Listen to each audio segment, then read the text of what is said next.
Asking for your presence as we listen to your word today. In a world full of confusion and corruption, help us to stand in your truth. Give us boldness to defend the gospel with love, wisdom, and grace upon our minds, and soften our hearts that we may receive your message and live it faithfully. In Jesus' name, Amen. Ang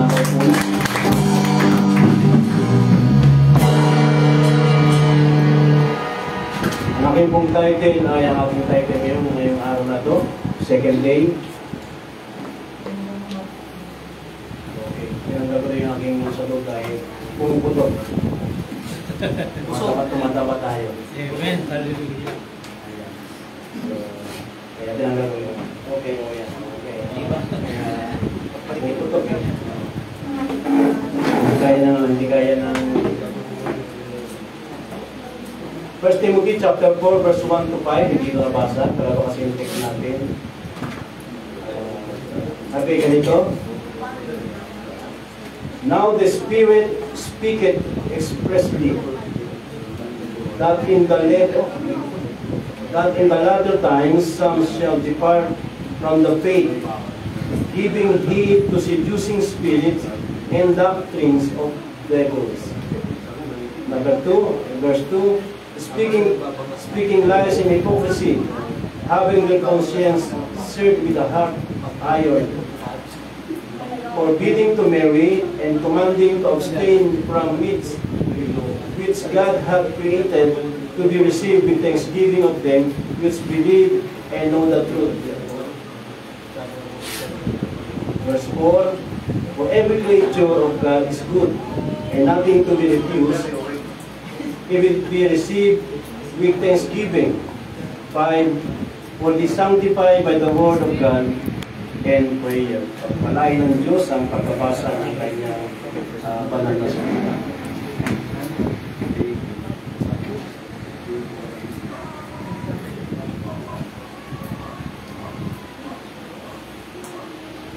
defend and declare the gospel ng ating second day. Tuloy meron na kung ininundang isang outline. The cost of preaching the true gospel.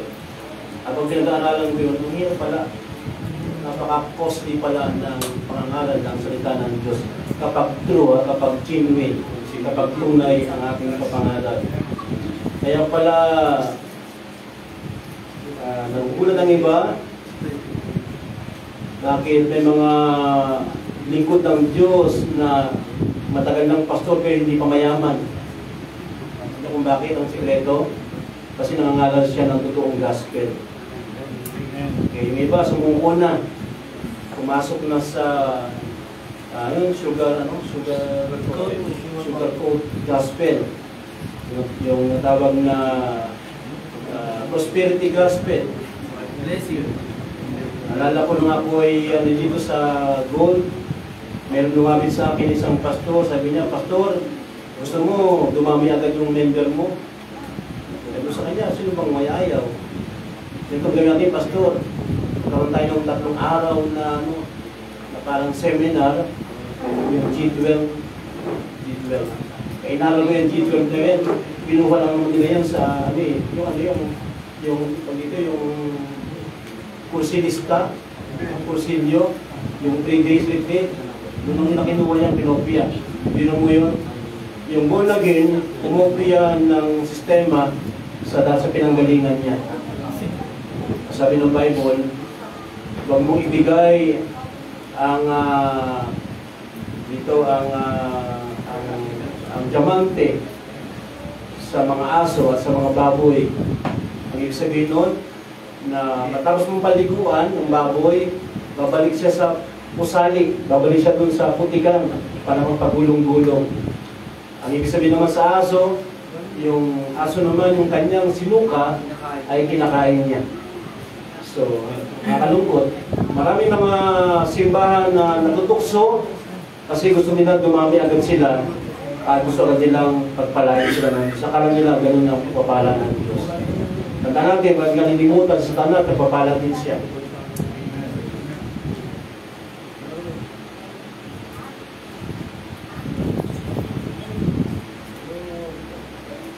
So, para maintindihan natin ang 1 Timothy chapter 4, kaya natin yung context niya at yung tinatawag na biblical meaning. Okay. Isunod ito ni Apostol Pablo, ang 1 Timothy, upang gabayan ang mga batang pastor. Kaya ito ay sulat ni Apostol Pablo kay Timoteo, na kanyang disipulo, na kanyang disciple. At magiging pastor. Actually, pastor na rito si Timoteo.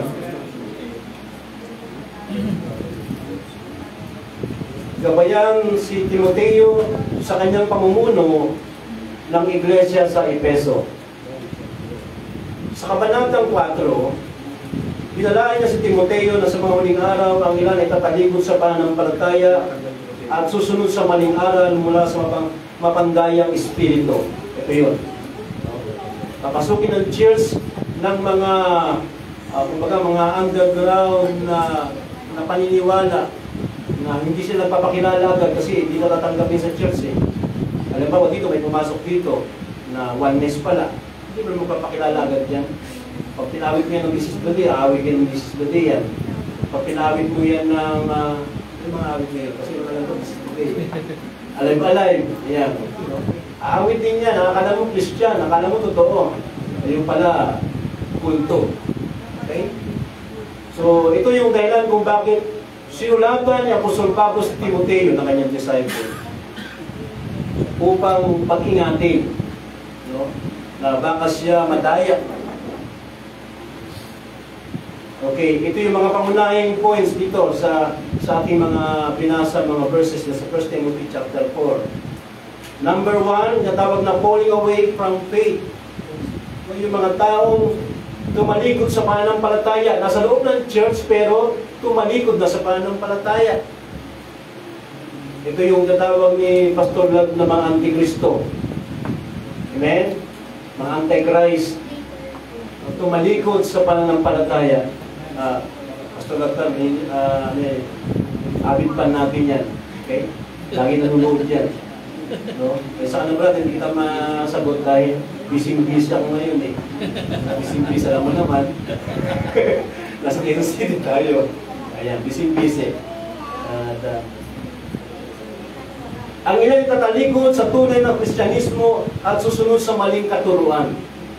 Dito pinag-iingat ni Apostol Pablo sa Timoteo. Number 2, hypocritical false teachers. Mga mapagkunwaring guro. Kung lalapit sa iyo, magpapakilala sa iyo na siya ay nag-aral ng Bible School, graduate ng Bible School.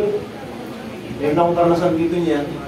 Lumapit sa akin, Pastor, hindi lang isa, hindi lang dalawa. Tatlo na siguro, 4 na. Pastor, nakapag-aral po ako ng Bible School. Siguro, yun ang introduction niya sa akin para ma-impress ako. Alam ko lang sound. Ano nangyari?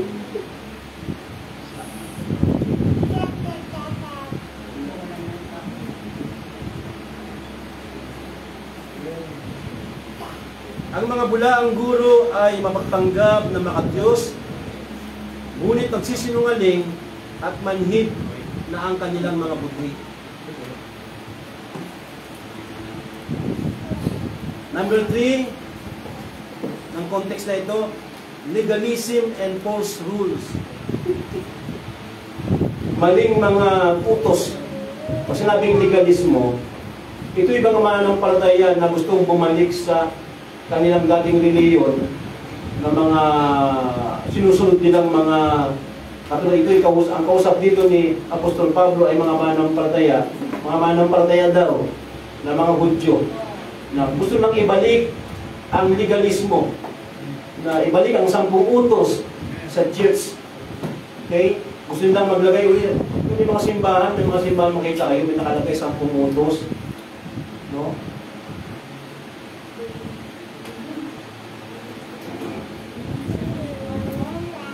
Hindi yan sa Diyos. Amen? At diyan ay binibigyan ng babala si Apostol Pablo sa Timoteo na kanyang bagong pastor. Ipinagbabawal nila ang kasal. Okay lang, kasama kayo ng bibig.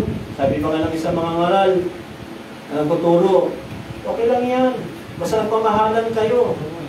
Sabi niya, bakit sa Bible ba may kasal? Sabi niya, si Joseph ba, si Maria ba, ikinasal? Sabi nila, ano daw yun eh.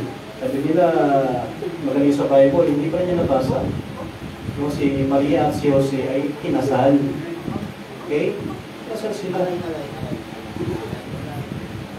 Kaya iba, tuwang-tuwa. Kaya maraming mga lipin sa nila, sa grupo nila.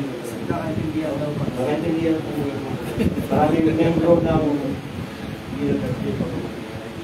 tayo natin pang ito, nakan tayo. Mag-review ka daw, Pastor. Mag-review. Pasan naman tayo. Okay lang yan, Pa. Okay lang ba yan? So, kaya yun sa tanong niya, panababas ka, kumisigat ka no?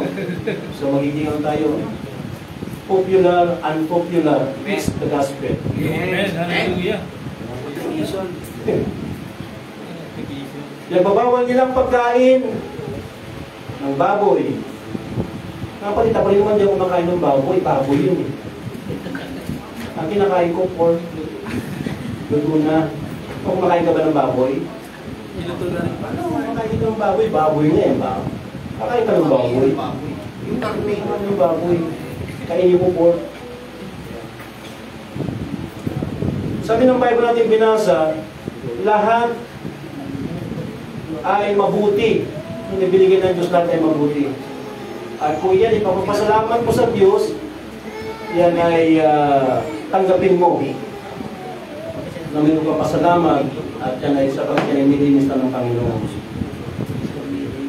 Number 4, sabi dyan, everything God created is good.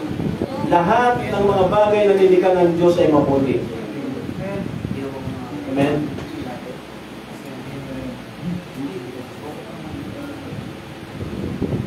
mabuti kung natanggapin mo yan mayroong pasalamat. Amen. Kaya pag ikaw ay kumakain, bago kumain, mag-pray muna, manalangin muna. Amen? Gawin mo ang lahat. Sa pagkain mo, sa pag-inom mo, gawin mo siya sa ikapupuli ng Diyos. 1 Corinthians chapter 10, verse 31. Sapagkat pinabanal ng salita ng Diyos at ng panalangin ang mga bagay na ating tanggap mula sa Panginoon.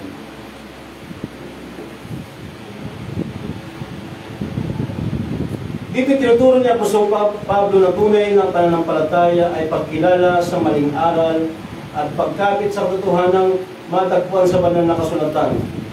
Hindi dapat malinlang ang mga Kristiyano ng mga patakaran ng tao na kumikwestiyon sa kabutihan ng Diyos.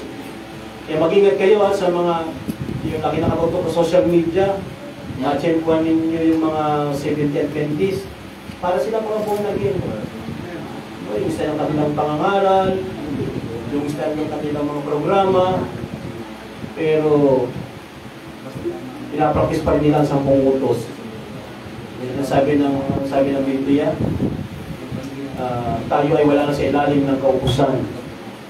Tayo ay pinalaya na ng Diyos. Wala tayo sa ilalim ng hatol. Romans chapter 8, verse 1. Kaya ang layunin o objective ng sermon ito, to encourage believer to stand firm in the truth, defend and boldly proclaim the gospel. Very boldly proclaim, to declare. Kaya ang ating paksa ay defend and declare the gospel. Mas nabing the gospel, tumutukoy yan sa true gospel. Tunay na ebanghelyo na masumpungan natin sa 1 Corinthians chapter 15, verse 1 to 5. Itinuro ko yan kahapon. Number 1, defend the faith. Number 1, ipaglaban ang pananampalataya. Sabi dyan, ipaglaban ninyo ang pananampalatayang minsan at pagpakailanman ay ibinagay sa mga banal. Sabi sa Jude chapter 1, verse 3, yung ating teksto. We are commanded to guard and protect the truth of the gospel. Inaatasan tayong bantayan at pangalagaan ang katotohanan ng ebanghelyo. Kaya para tayo matutong magbantay,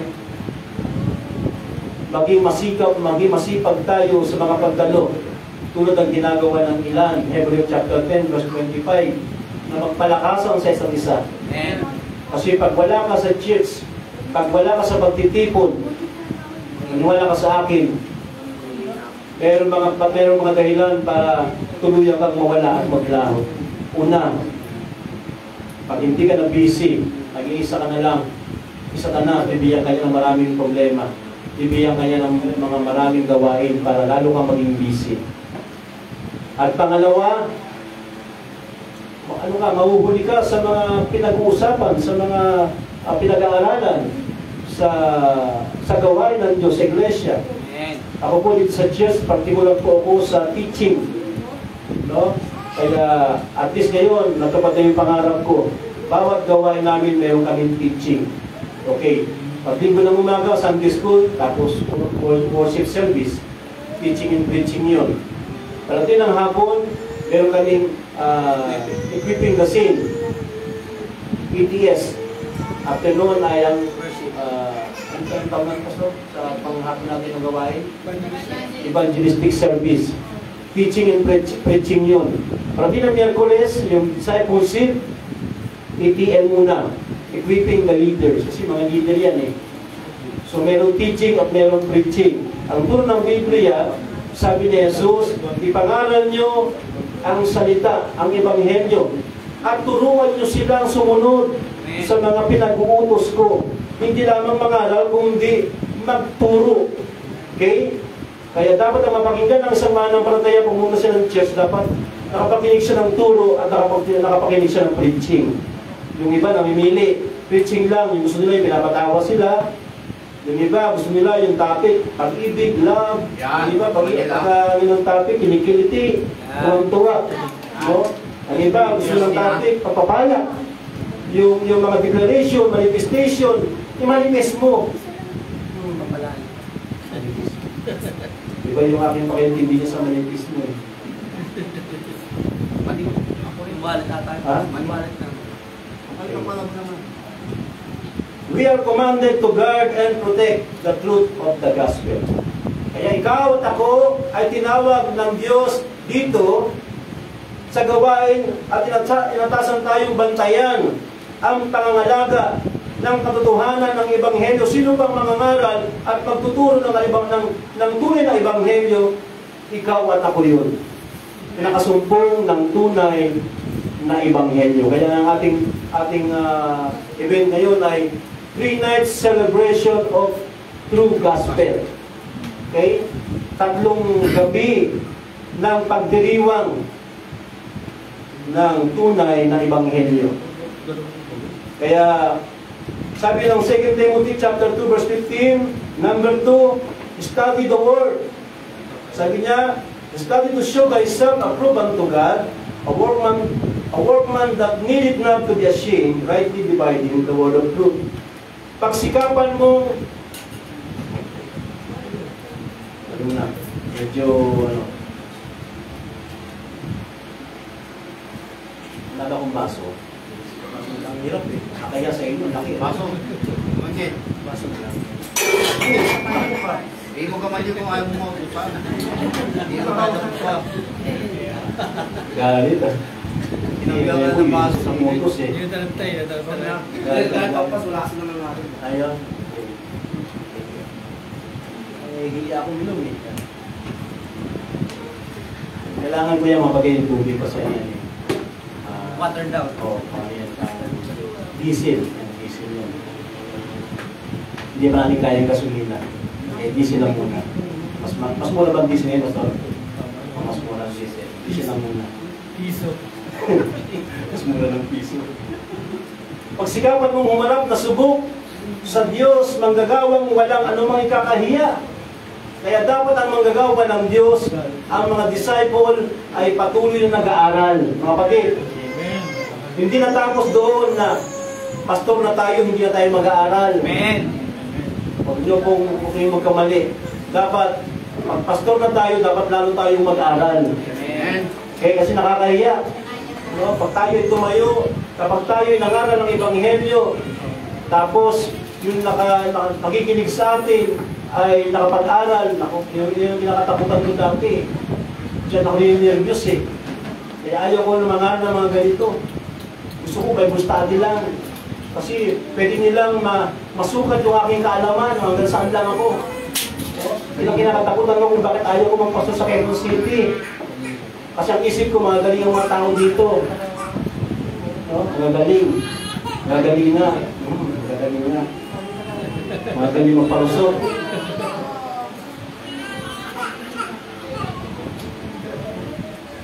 Tawag pa rin ako na ako ay dumaan sa discipleship. Amen. Amen. Kaya lang, maraming kulang eh. Nilasaot kami, wala man kami kalam-kalam. Hindi ko nga alam yung hermeneutics. Hindi ko nga lang alam yung homiletics. Hindi ko nga lang alam yung apologetic. Sabi nyo, mga pastor, hindi mo alam ninyo, i-share ninyo sa amin. Kung pastor ako, walang kaalam-alam. Paano tayo magiging tagapagbantay? Paano tayo makaka-depend ng ating pananampalataya kung wala tayong alam? Kaya mag-aral tayo. Kung may pagkataon, mag-aral. Dito, meron tayong pag-aaral na ginagawa dito every Wednesday. No? Unti-unti, yung discipleship ay sa kalooban ng Diyos, sinisikap natin na ito ay maging Bible school someday. Amen? Para yung mga disciple ay pag tinawag kayo ng Diyos, nagulat siya kasi kasama siya. Nagulat siya.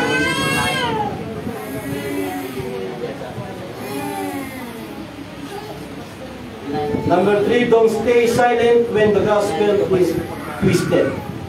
Huwag tayong manatili o huwag tumimik. No?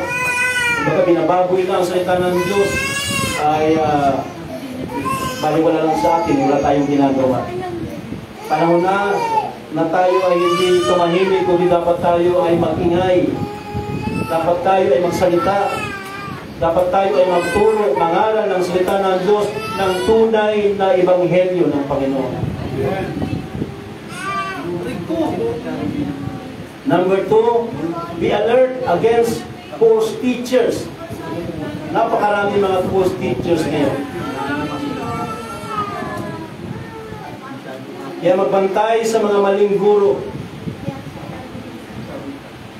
Sabi sa Jude chapter 1 verse 4, may mga taong palihim na nakapasok, ginagawang lisensya ang biyaya para sa kasamaan. For certain individuals have secretly slipped, turning the grace of God into a license for immorality. Nangarap maging pastor, nangarap maging bishop, para pwede siyang dalawang asawa niya. Mga kapatid, nasa mali kang daan, nasa mali kang tinatahak. Amen, mga pastor, na hanggang ngayon, yung kasama mo, hindi mo asawa, kalipin mo lang. Pasal na ha.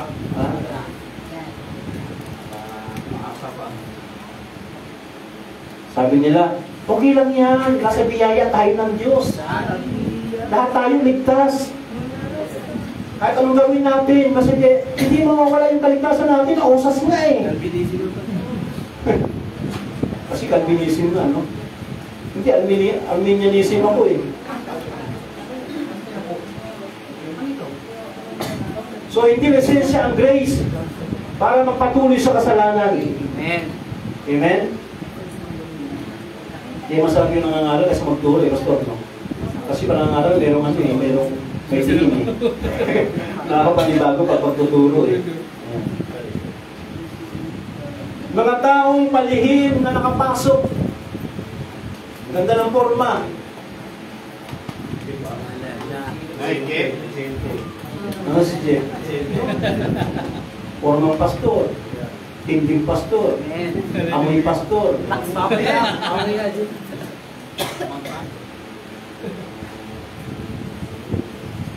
False teachers lead people away from truth by distorting grace and truth. Inilalayo ng mga maling turo ang tao sa katotohanan sa magitan ng maling paggamit ng biyaya.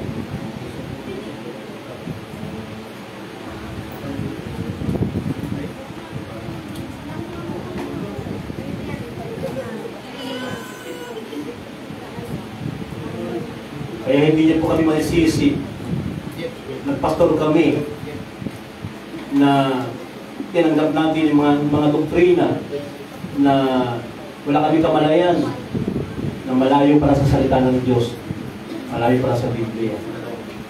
Kaya mag-aral tayo, kapag tayo ay mag-defend at mag-declare ng tunay na ebanghelyo. Amen. At sa panahon natin ito, ikaw at ako ang gagamitin ng Diyos para magpahayag ng tunay na ebanghelyo.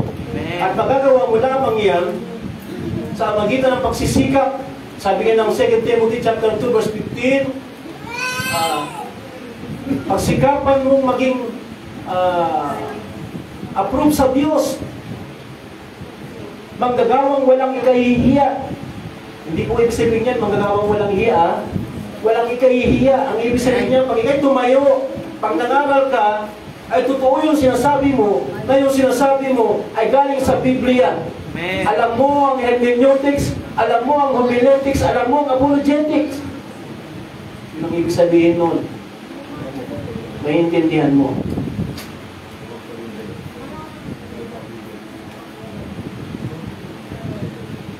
Application. Test every teaching against Scripture. Kaya nga meron tayong ano eh,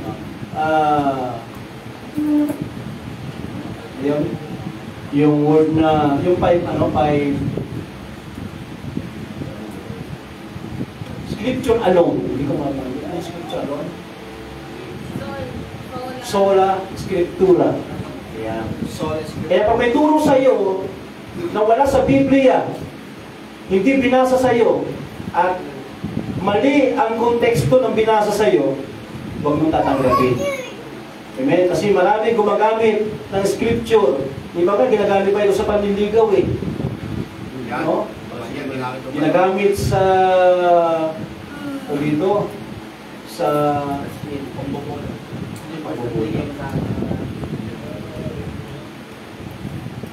don't follow trends, follow truth. Sabi ng Romans chapter 12, huwag kayong umayo sa takbo ng sanlibutan ito. Mag-iba kayo ng inyong pag-iisip. Amen. Kaya kung anong uso, sumalungat ka. Amen. Amen. Ano ba uso ngayon? TikTok. TikTok? Mga geng-geng. X yung Gang na? Gang. Hindi mo alam ni Lali mo yung gang-gang. Ano? Updated na. Kaya nga sumasalungat kami pa sa mga ganun. Mga gangster.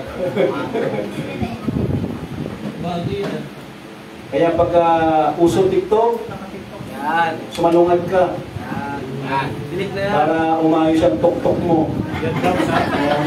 Maging malinaw yung tuktok mo. Wala si Jeep. Ayan ha. Ay, Jeff, ha?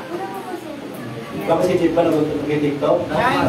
Pinagkawala ko naman. Hindi na, alam ko hindi.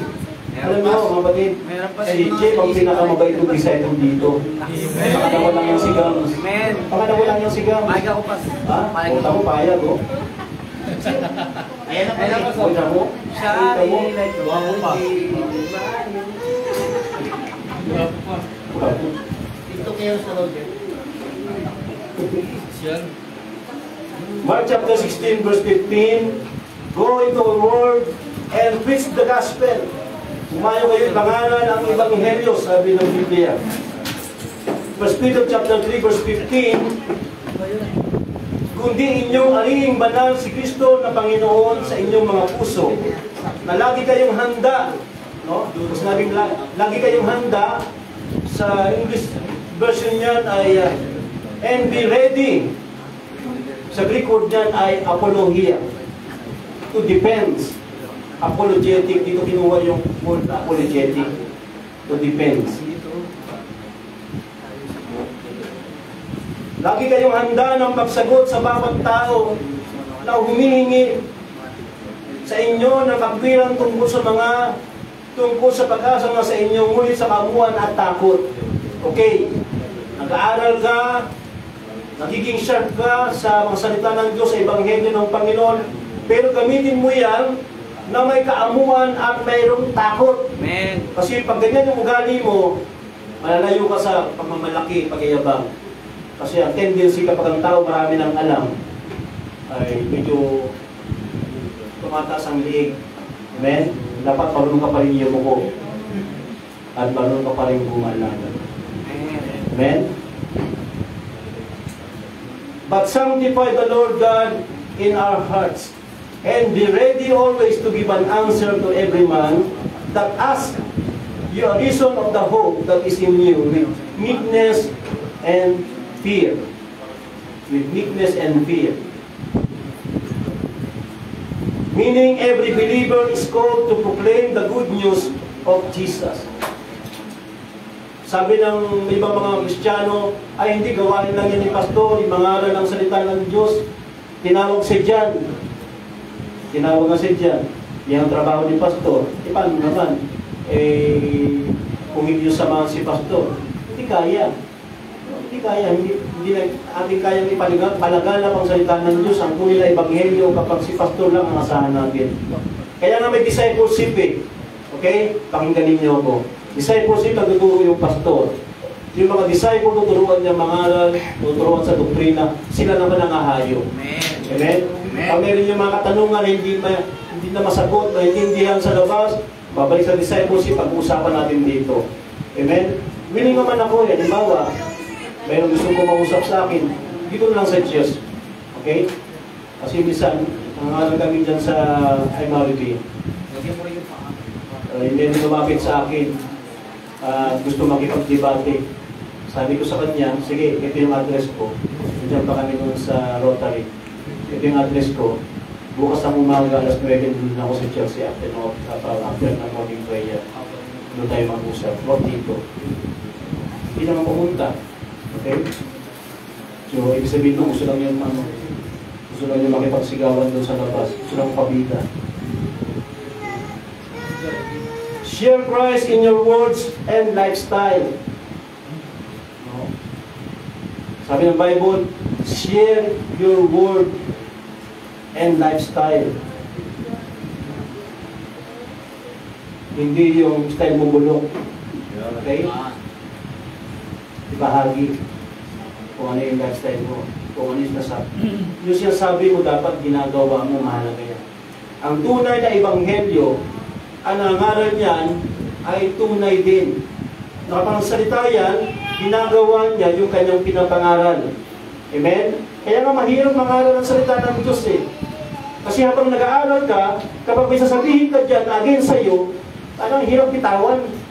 Kasi pag bitawan mo yan, na hindi mo pinagsisihan, ipokrito ka.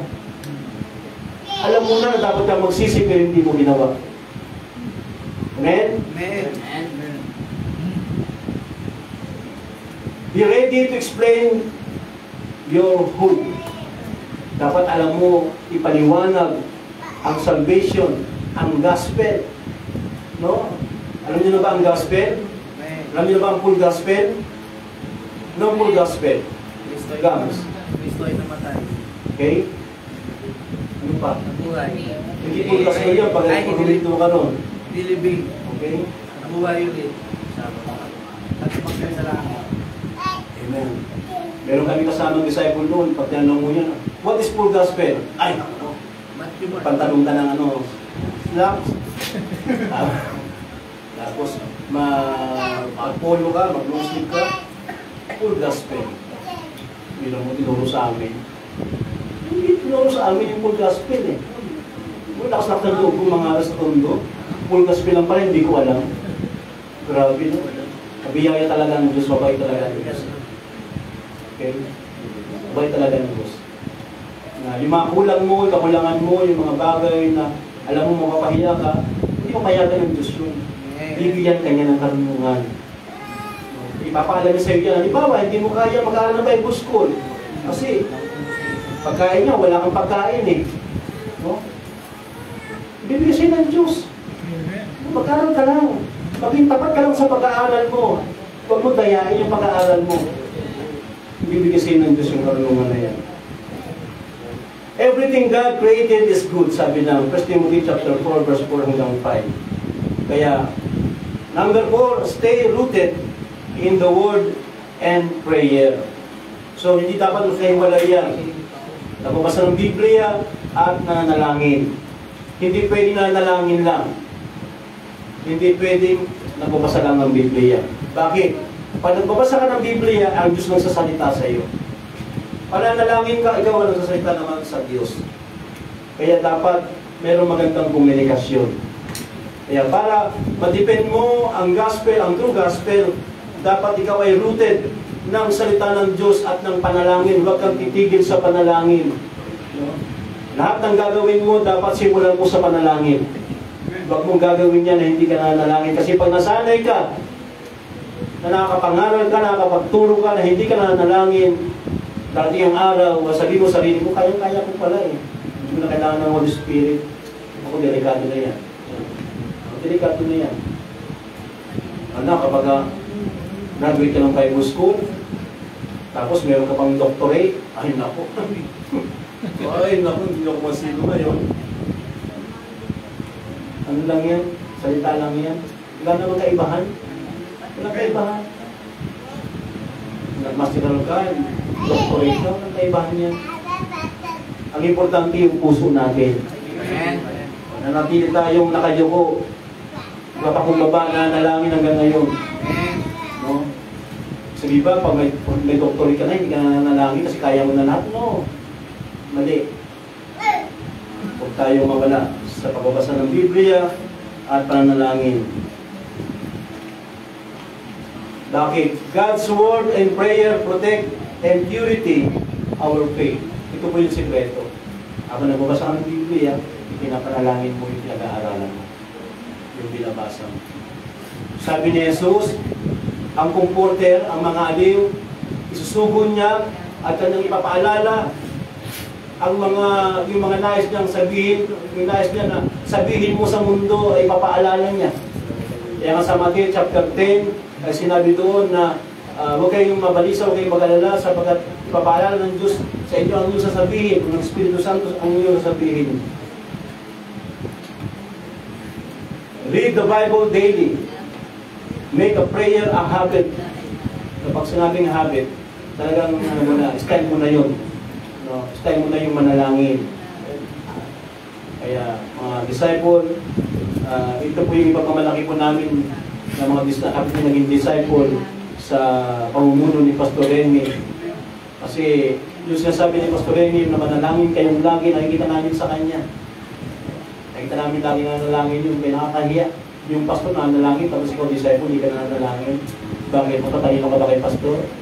Mas marami ka ba nabasa ng Biblia sa kay pastor? Tapos magtuturo ka, hindi ka na nanalangin. Buwan. Hindi ka nawalan ng discipleship.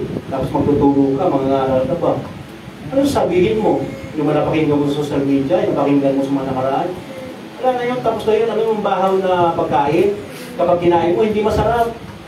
Ang kailangan lagi, press araw-araw. At makukuha mo yan sa pag-aaral ng salita ng Diyos. Ito po yung titiyak ko. Kapag tatayo ako, hindi ka dapat tumatayo dito. Pag uupo ko dito, hindi lamang siguro ko pati yung pamilya ko pagpapalain sa pangangaral ng salita ng Diyos. Hindi pabalik-balik lang yung mapakinggan nila. Almost 30 years na po akong pastor. Okay? Kaya pala costly ang pangangaral ng tunay na iglesia ng Ebanghelyo. Kasi ang pangangaral ng Ebanghelyo hindi ka tinawag para magpayaman. Alam yung mga kapatid, halos 30 years na ako magpapastor, hindi pa ako nakatikim na sa pagpapastor ko na dumanas ako ng magandang kalagayan sa buhay. Kailan ako nakaranas ng magandang kalagayan, nang tumakas ako. Nung ako'y mawala doon sa tundo, tumakas ako, nagtrabaho ako. Ang ganda ng naging posisyon ko. Doon ka ng demonyo, pagpapalaing ng demonyo, para hindi ka naman kubalik eh. Naabot ko yun, naging OIC ako, naging sales head. Doon ako nakaranas, makahawak ng pera, na hindi ko nahawakan sa pagpapastor ko. Kaya, kung iisip ninyo, pagpapastor ay yayaman kayo, ay kalimutan nyo na magpastor. Mali ang natahak ninyo. Kaya nga ito, hindi ko sabi mahirap, pero ito ay expensive. No? Talagang mababayad ka ng halaga. Talagang mayroong sakripisyo. Alam ni Pastor Joby yan. Ramdam niya yan. Dahil darating ka sa panahon na kailangan mong mamili. Ako ba ay magiging mangangaral ng salita ng Diyos, ng tunay na gospel, o okay lang, may makapangaral ako, makapagturo ko. Kailangan mong mamili. Okay, tapos na ako, conclusion na ako. 5:45. We are called to defend the gospel against corruption and to declare it to a lost world. Tayo ay tinawag upang ipaglaban ang Ebanghelyo laban sa kasinungalingan at ipahayag ito sa mga nawawala, sa mga hindi ligtas ang ibig sabihin.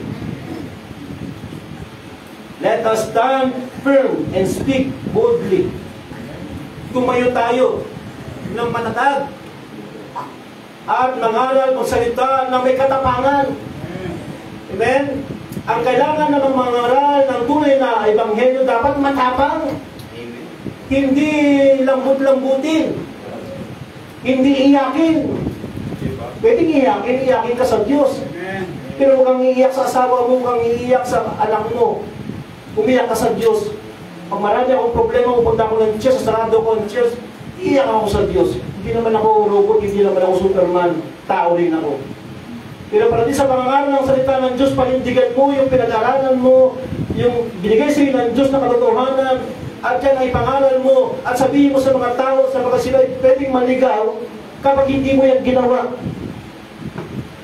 Kaya, we are here to defend and to declare the full or the true gospel of Jesus. Handa ka bang ipahayag ang gospel ng Panginoon? And then sabi kanina, komportable ka man o hindi, handa ka bang ipahayag ang salita ng Diyos? Kasi doon sa mga aking pagkatapos, masyadong magastos ang pangangalan ng salita ng Diyos. Akala lang natin, ano bang gastos, Pastor? Okay, nangungupahan tayo ng building. Kaya kung tayo hindi nangungupahan,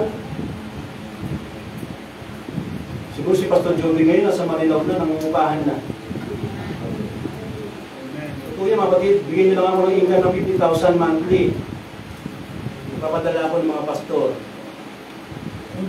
sa mga bayan. Paano kayong gagawin? Ito nga lang sa video na ito, meron ako magbayad. Pag wala magbibigay, kami pamilya hanggang ngayon, parang napapahinyan kami. Abuti na lang, salamat sa Diyos, may mga kaibigan ako na umaalalay, mga kaibigan ako na patuloy na sumusuporta sa gawain ng Diyos na kaibigan. Doon sa mga kasama namin dati, mga kalinyo, ligtas na kayo. Anong ginagawa nyo ngayon? Dati gusto nyo maglingkod sa Diyos. Ngayon kumikita ka na. Hindi na ba tayo makakilala? Kasi kailangan ng Diyos yung blessing, hindi ko kailangan. Kaya yun ako sa pamilya ko, kaya akong papalayan ako kayo mga pamilya ko. May mga trabaho na sila. Pero yung church, huwag nating hipitin. Suportahan natin kasi itong church na ito, habang nagpapatuloy ito, marami dito mahuhubog na mga disciple na mga ngaral ng tunay na Ebanghelyo. Sa ito, lalong maglalakihan ng mga kulto na yan. Marami pupunta sa impyerno. Yung ibibigay mo lang na 5,000 na 2,000 monthly, hindi mo kaya. Para sa ikasulong na gawain ng Diyos. Ito po, nakapokus ako dito. Bilang pastor, wala akong ibang trabaho. Kami ni Pastor Joby, wala kami ibang trabaho. Ito ang trabaho namin, mangaral ng salita ng Diyos. Sabi niyo, galing. Ang galing nila. Magaling magsakripisyo po naman tayo sakripisyo. Pag 30 years na ako nagpapastor po, sakripisyo. Amen. Yung mga kasama namin dati, alam niyo sa tututukoy ko, mga friends ko kayo sa Facebook, suportan ninyo gawain ng Diyos. Amen? Kasi marami dito gusto mangaral, no? Gusto mag-share ng salita ng Diyos. Mga mag-asawa dito, meron dito. Pero gagawin namin, wala talaga. Gamit na lang namin, pupugar-pugar. Amen. Hindi po kami titigil. Naranasan ko na pong magsimula ng gawain. Naranasan ko na magsimula ng gawain na mayroong 3,000 allowance para sa building. Naranasan ko rin magsimula ng gawain na walang allowance. May sakit pa ako, iba ang pagkain ko, dapat meron pa akong gamot. Pero tumayo ang gawain ng Diyos. Amen? Ibig sabihin lamang yan, pagka ikaw ay willing, nais mong ipagamit ang buhay mo, ipangaral ang totoong gospel, yung mga tao nga na lalakas ng loob, mangaral ng maling turo, nagagawa nilang suportahan, tayo pa, ikaw pa, na ang tuturo mo ay totoong gospel. Ang gospel na dadala mo, ang tao pa nakapakinig ay pupunta sa langit, hindi pupunta sa purgatorio. Amen? Amen. Suportahan natin ang gawain ng Diyos. We are here to declare and defend the true gospel. Tumayo tayo lahat.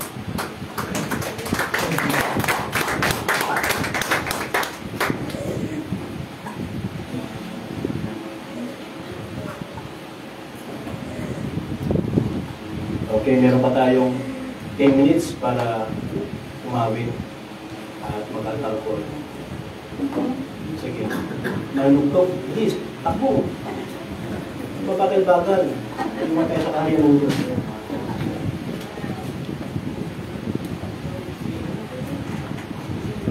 Okay? Meron tayong 5 minutes para gusto ko yung challenge mga kapatid. Nandito na tayo. totoo ang pinapangaral natin, gospel. Ito ay bunga ng ating pagkasaliksik at pag-aaral, pag-asa at pagtitiwala sa Espiritu Santo sa Diyos. At hindi tayo ililigaw ng pangangaral ng salita ng Diyos. Kaya ikaw yan, ang kailangan ko dito mga matatapang, lalaki at babae na handang ipangaral ang salita ng Diyos. In season o out of season, nakapanahon man o hindi, handang ipangaral ang salita ng Diyos. Amen. Sa school, sa office, saan pa man, naroon ka, ipangaral mo, at share mo ang Ebanghelyo ng Panginoon. Habang hinamit natin ang mabiting, we will serve the Lord. Sige mo ka sa kanta. Ibigay mo ang buhay mo sa Diyos. Ibigay mo, Pastor, Lord, susuportahan mo sa gawain mo, Panginoon. Susuportahan ko ang pangangaral ng totoong Ebanghelyo. Gamitin mo po, Panginoon. Lalo ang buhay mo, Diyos, ako at ang aming pamilya. At ang pagtingin sa iyo, Panginoon. At ang ibigay ang buhay sa iyo, Panginoon. Gaano man ang kahalaga o ang halaga, ang aking dapat invest o ang ilugin para sa aking pagtingin, Panginoon, para sa iyo, ay gagawin mo. Gamitin mo ang buhay.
Bigyan mo kami ng pagkataon at privilege na magawa po namin ito sa amin po habang kami po'y nabubuhay. Gamitin niyo po ang bawat sa amin, Panginoon, na ito po mga lumapit sa altar. Gamitin niyo po ang buhay nila, bigyan niyo sa kasangkapan ng Panginoon sa pangalan ng salita ng Diyos. At bigyan sila ng kapangyarihan, ng karunungan, ng kaalaman sa iyong salita. Salamat, Panginoon.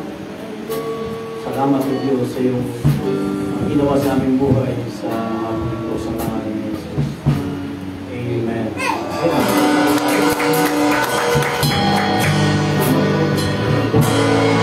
Bukas, ito ay ito nating gabi o araw ng celebration natin ng Ebanghelyo ng Gospel. Ganyan po, sa tayo po mga Pilipino, meron tayong kasabihan na yung huli, yun daw ang pinakamasarap. Amen. Kaya ako noon, kapag kumakain ako, kung ano yung laman, inuhuli ko. Yung pinakamasarap inuhuli ko. Para pag tapos akong kumain, ibitin ko sila, masarap pa yung laman ko. Amen? So bukas handa tayo. Sama natin mga lingkod ng Diyos para mangaral, magturo ng salita ng Diyos. Okay, kumain tayong lahat. Tayo ay humingi ng gabay sa Panginoon. Okay, salamat Panginoon sa pagpapala, Salamat sa biyaya namin po natanggap ngayon, Diyos, sa hamon namin po natanggap. Church, tanggapin ninyo pagpapala ng Diyos, ang kapayapaan at ang kanyang pag-iingat. Sa pangalan ng Ama, ng Anak, ng Espiritu Santo, humayo kayong taglay ang kanyang biyaya. Sa pangalan ni Jesus. Amen. Para sa ating closing song, pawagin pa natin For Who You Are.